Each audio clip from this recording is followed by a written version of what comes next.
Today, in this video, I will observe, experiment with, and analyze the motion of a ping pong ball with a diameter of 40 millimeters and a mass of 2.7 grams at a near constant velocity along a hardwood surface.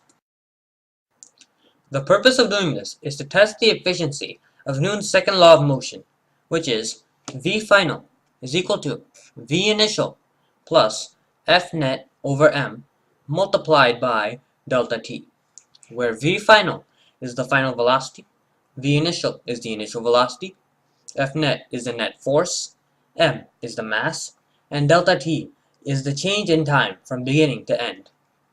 This formula is typically used to calculate what the velocity of the object will be at the end. In this case, where there is constant velocity, I will be exploring how constant velocity works and how real-life data compares to a computational model and reaching a conclusion pointing towards the reliability of such models. As you can see here, I have observed the motion of a ping pong ball with 48 total scenes, 75 minus 27, each approximately 1/24th of a second long.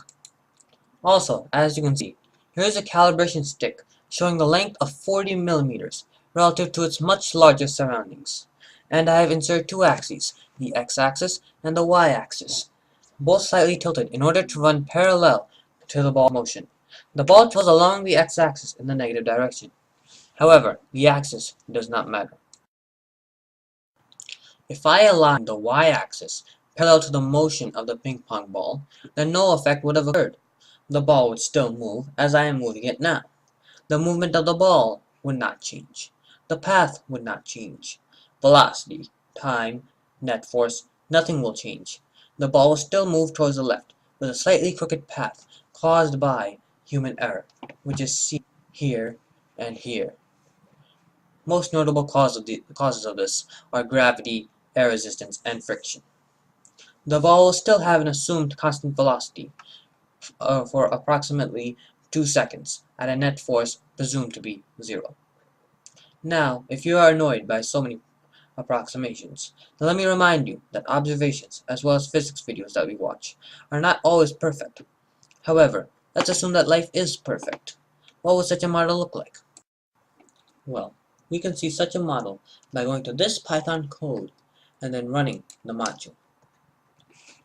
When we run the module, we should come across a graph like this, which, when comparing this perfect graph to this seemingly irregular graph, we understand that there is a difference between our observations and our computational models. But we will come back to this. Beforehand, we should go through the code. So, as you can see here, the ping pong ball's mass is 0.0027 kilograms, with the starting ball position represented by the vector 0.00300, and the velocity by the vector negative 0.4300. Note that the only values are in the x position, therefore making this a one-dimensional movement. The module has been graphed by time intervals of 0.02 seconds, which is equal to delta seconds, which is the duration of this video. The net force is represented by the vector 0, 0, 0. And also in use is Newton's second law of motion. Note that when 0 is substituted for F net, then we find out that the final velocity is equal to the initial velocity, and that hints that there will be a constant velocity. Also, I calculated the initial velocity by finding the change in the first two x values, and then finding the change in the last two x values, and then I divided the two values in order to gain the initial velocity, substituted as V initial. So now, when we know all of the values, then we can use this equation to find out the time value.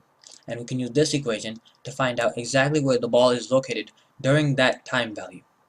Now, we can take all this information and drag it to a spreadsheet on Google.